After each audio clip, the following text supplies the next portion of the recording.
This is Behind the Line Podcast, and this is Pacific Northwest Headline News in 3 minutes.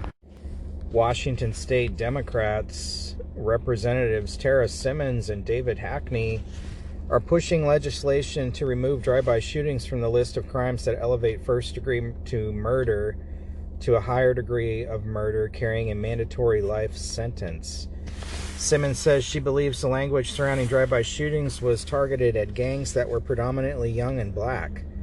Does it really matter what color they are if they murdered somebody? She added, I believe in a society that believes in the power of redemption. Murder is murder no matter where the bullet comes from, but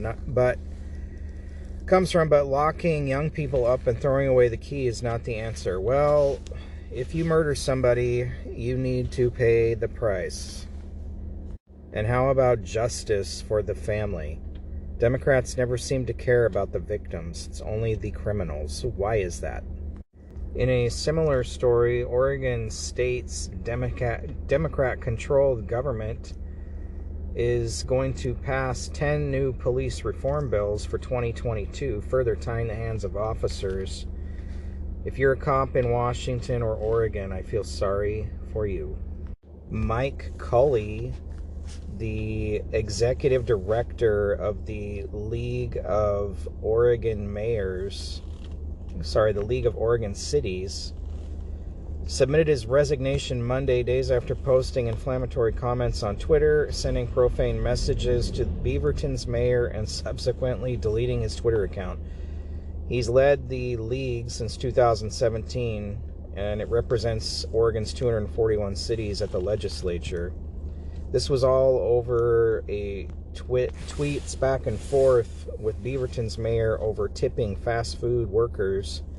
Cully did not agree, said that's what your paycheck is for, and then said, dissatisfied, get an education and a better job.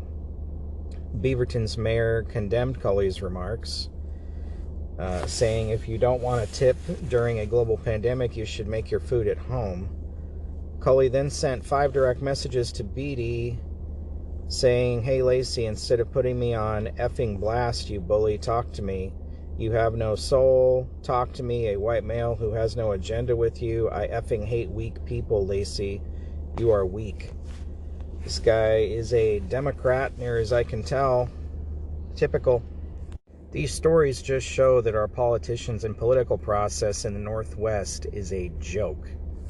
This has been Behind the Line Podcast, headlines in 3 minutes. For more, visit behindthelinepodcast.com. Thanks for listening.